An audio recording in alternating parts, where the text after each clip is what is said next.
Protection of child from sexual offence, मतलब यौन शोषण संरक्षण अधिनियम 2012। हाँ? मराठी में तो लिखा ही है बाल लैंगिक शोषण संरक्षण कायदा, इसको हिंदी में कहते हैं यौन शोषण संरक्षण अधिनियम 2012। सो ये क्या है? पोक्सो, जिसको इन शॉर्ट कहते हैं पोक्सो। सो ये पोक्सो क्या है? आपने पढ़ा होगा, ऐसे के लिए तैयारी की होगी। सो क्या है पोक्सो? हाँ बोलो बोलो बोलो, हाँ बोल मधुरा। सो सभी हम देखते हैं आए दिन टीवी में अखबार में छोटे छोटे बच्चों के ऊपर, लड़कों के ऊपर भी सेक्सुअल असॉल्ट होता है, उनका भी यौन शोषण होता है, बहुत सारे लोग करते हैं। सो ये कानून जो है, ये एक्ट जो है, ये अधिनियम जो है, ये दोनों छोटे लड़के और लड़कों को जिनके ऊपर यौन शोषण होता है उसको प्रोटेक्ट करने की बात ये कानून करता है। जैसे अभी मधुरा ने कहा कि जिनकी उम्र 18 साल के नीचे हो, उसके ऊपर चाहे वो लड़का हो या लड़की हो, अगर सेक्सुअल अटैक होता है, so that is coming under POCSO act 2012। So absolutely correct. So ये एक्ट जो है ये 14 नवंबर 2012 से इस एक्ट की शुरुआत हुई है ना। ये एक्ट फोर्स में आ गया। ये एक्ट असल में इसका कानूनन इसकी शुरुआत जो है वो 14 नवंबर 2012 से है। So as Madhura said, child below the age of 18 years are entitled to get justice as per the POCSO Act। जिन बच्चों की उम्र 18 साल के नीचे हो, वो सभी बच्चों के ऊपर अगर सेक्सुअल असॉल्ट हुआ है, लैंगिक शोषण हुआ है या उनके ऊपर जबरदस्ती हुई है, तो इस कानून के तहत उसको न्याय मिल सकता है बच्चों को। So these are included penetrative and non-penetrative assault। तो penetrative और non-penetrative का मीनिंग आपको समझ में आता होगा कि भले किसी ने शारीरिक तौर पर उसका लैंगिक शोषण किया है, मतलब एक्चुअल में उसका शोषण हुआ है, उसके साथ बलात्कार हुआ है, वी कैन से रेप हुआ है, या नॉन पेनिट्रेटिव, भले उसने शारीरिक तौर पर उसका शोषण नहीं किया है लेकिन उस तरह की हरकतें की है, जोर जबरदस्ती की है ना, उस तरह के उसके प्राइवेट पार्ट को छुआ है, उसको छूने की कोशिश की है, या उसको सेक्सुअल हैरेसमेंट हुई है, फिर वो वर्बल हो, वर्बली बोलना, सेक्सुअली बोलना, पोर्नोग्राफी की तरफ हो, उसके फोटो निकाल के वो सोशल मीडिया पे डालना, छोटे लड़के लड़कियों के न्यूड फोटो जिसको हम कहते हैं नग्न फोटो निकाल के डालना, या उनको उस तरह के पोर्नोग्राफी फिल्में, वीडियो, पिक्चर दिखाना, ये सभी ये पोक्सो के अंडर आएंगे। ये सभी से आपको पोक्सो के अंडर न्याय मिल सकता है।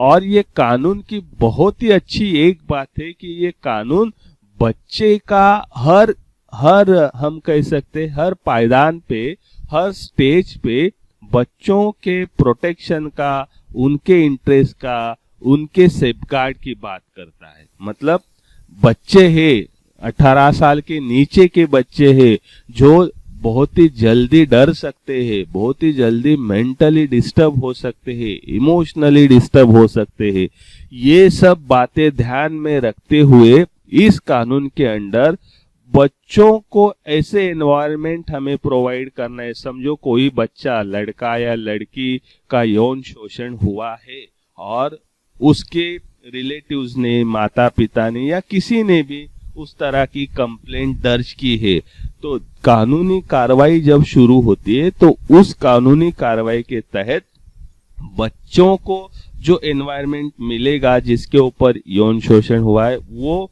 फियरलेस हो, उसको डर ना लगे, उसको वो बातें रिपीट ना उसके सामने हो जाए, इस तरह की व्यवस्था कानून के अंडर, मतलब चाइल्ड फ्रेंडली मैकेनिज्म हम कह सकते हैं या चाइल्ड फ्रेंडली एनवायरनमेंट हम कह सकते हैं, वो देने की कोशिश इस कानून के अंडर, पोक्सो के अंडर जो है वो की गई है ना। तो रिपोर्टिंग करना, रिकॉर्डिंग ऑफ एविडेंस है ना, एविडेंस का रिकॉर्ड करना है, और उसका जल्द से जल्द कैसे कानून के अंडर उसकी सुनावनी हो जाए, उसकी हियरिंग हो जाए, जल्द से जल्द कैसे ये निपटाया जाए, ये देखा जाता है इसके अंदर protection of child from the sexual offence. तो कभी कभी कोर्ट में हम फिल्मों में हम देखते हैं कि उसको फिर से वही गंदी गंदी बातें लॉयर पूछते हैं, वकील पूछते हैं। तो ऐसा असल में नहीं होता। जब पोक्सो के अंडर केस हुई तो उसको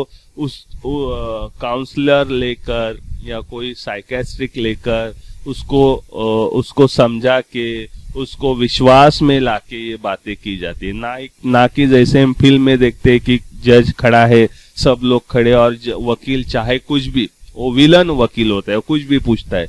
तो ऐसी बातें ये असल में नहीं होती। तो बच्चों के मन का ध्यान रखकर वो बातें साइकोलॉजिस्ट या काउंसलर की मदद अगर जरूरी है तो वो लेकर उनको समझाकर उनकी रिकॉर्डिंग की जाती है। उनको मतलब बोलने के लिए हम कह सकते हैं मोटिवेट किया जाता है। उनको बोलने का धीरज जो है, कॉन्फिडेंस जो है वो दिया जाता है इस कानून के अंदर।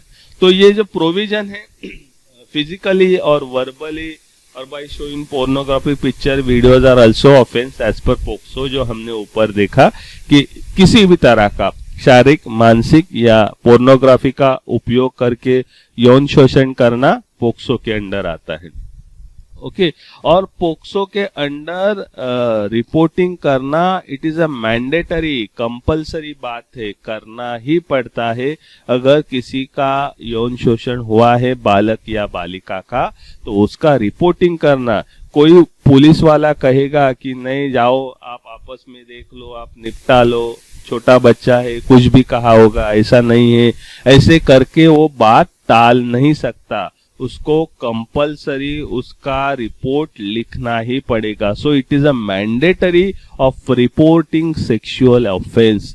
यौन शोषण अगर किसी बच्चे का हुआ है तो उसका कानूनन रिपोर्ट करना ये बहुत ही जरूरी है।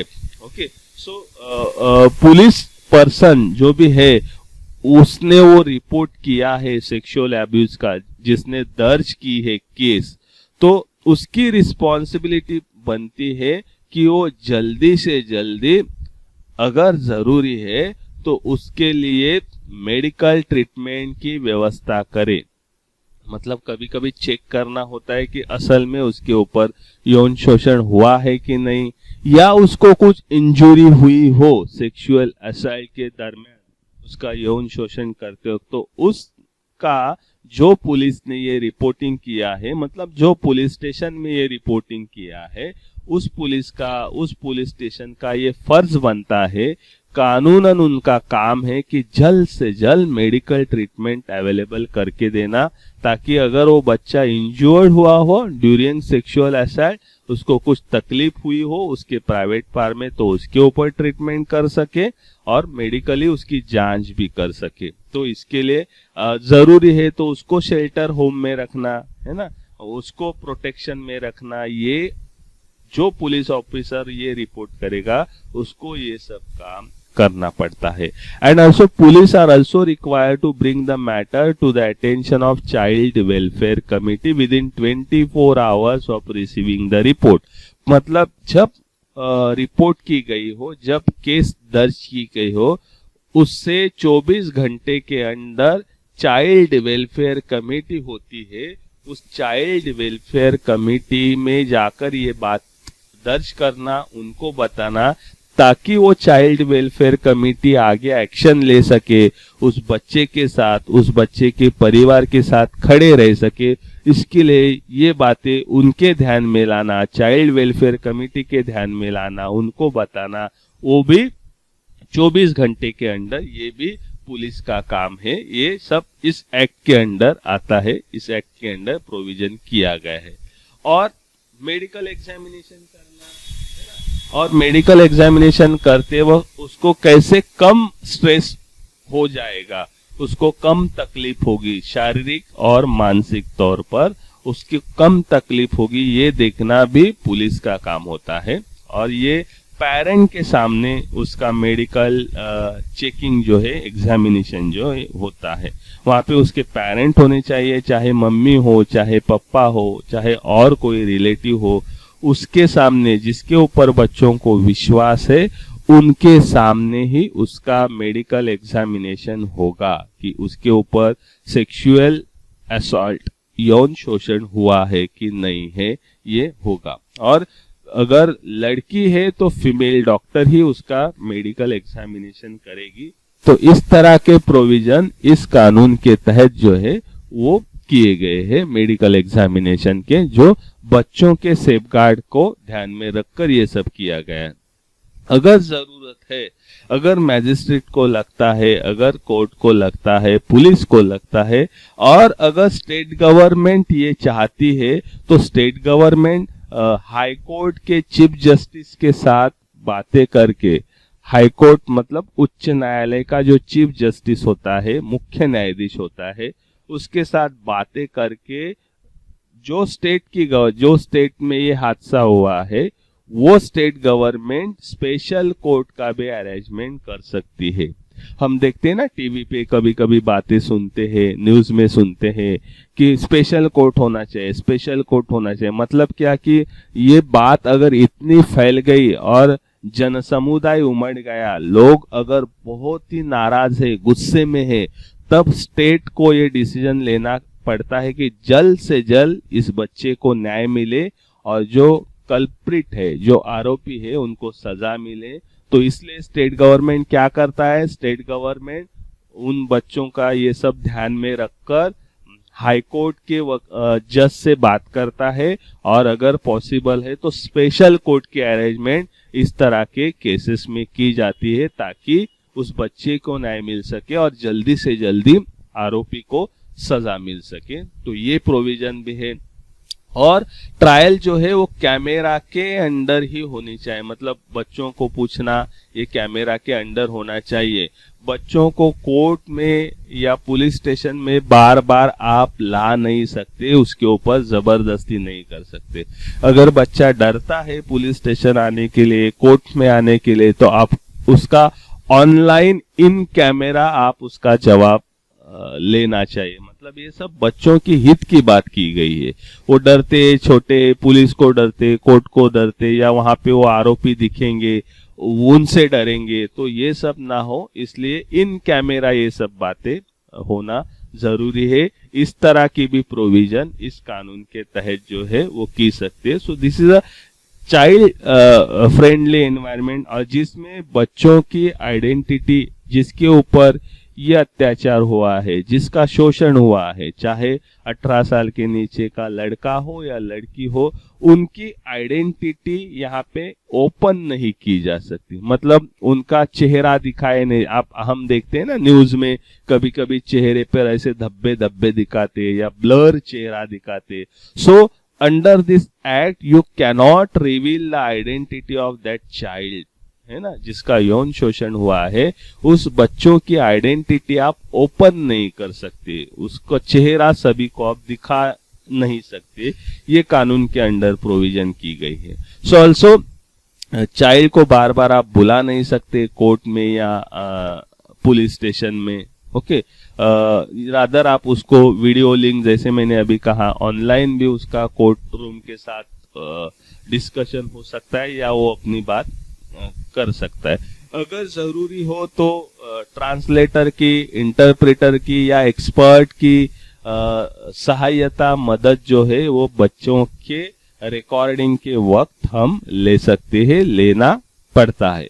अगर बच्चे की लैंग्वेज कुछ अलग है, समझो महाराष्ट्र में हादसा हुआ और बच्चा कोई तमिल, कोई तेलुगु या कोई साउथ इंडियन लैंग्वेज बोलने वाला हो, जो महाराष्ट्र में ज्यादातर लोगों को समझ में नहीं आती, तो वहां पे आप क्या कर सकते हो, बच्चा क्या बोल रहा है ये उसको बार बार टॉर्चर करके आप हिंदी में बोलो, मराठी में बोलो, ऐसे टॉर्चर नहीं कर सकते।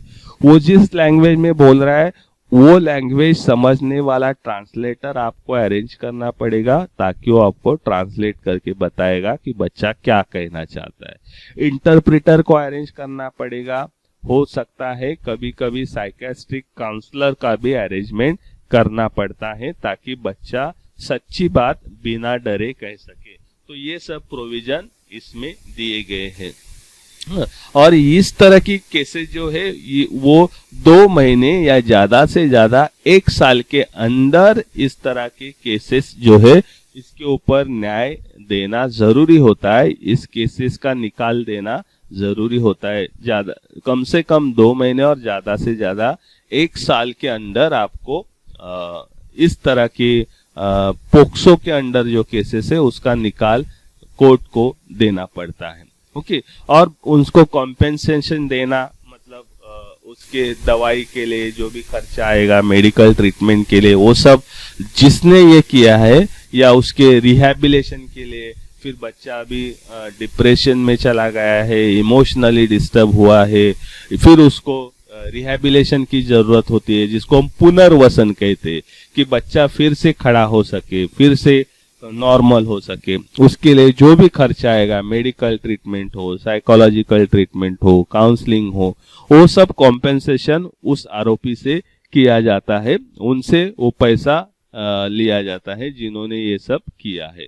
सो इस तरह की प्रोविजन जो है, ये सब प्रोविजन ये पोक्सो कानून के अंडर आते हैं, जिसको हम कहते हैं protection of child from sexual offence 2012।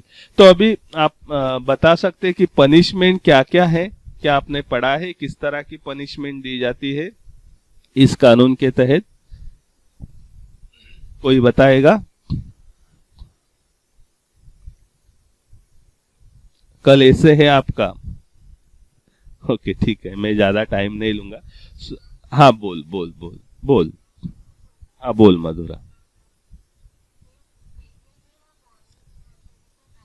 Yes yes yes, correct, बरोबर बरोबर। तर ते खूप टाईप आहेत। तो ये पेनिट्रेटिव्ह, नॉन पेनिट्रेटिव्ह, सेक्शुअल असॉल्ट, पेनिट्रेटिव्ह असॉल्ट, अशी ते वेगवेगळे टाइप आहेत ज्यानुसार शिक्षा बदलते।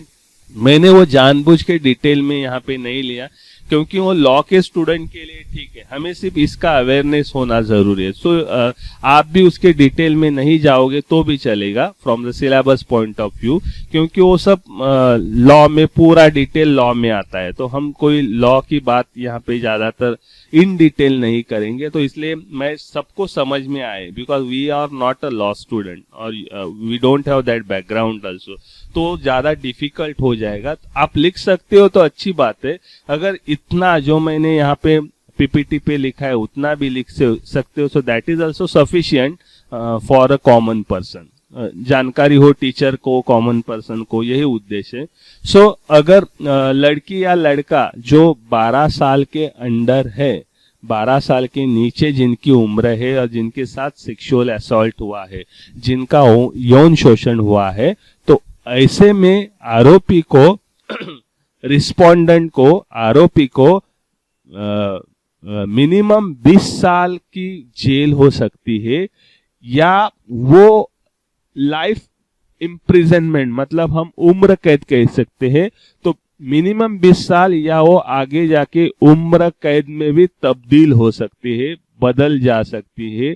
या अगर लड़का या लड़की जिसका यौन शोषण हुआ हो वो 12 साल के अंडर हो, तो उनको डेथ पेनल्टी, मतलब सजाए मौत, मृत्यु की भी सजा उनको दी जा सकती है। समझे? तो 12 साल के अंडर अगर लड़का लड़की हो तो ज्यादा से ज्यादा 20 साल की जेल होगी, या वो जेल का कालावधि बढ़कर उसको उम्र कैद हो सकती है, या उसको मौत की सजा भी दी जा सकती है। उसको हैंग टिल डेथ जिसको हम कहते हैं, सजाए मौत भी उसको दी जा सकती है।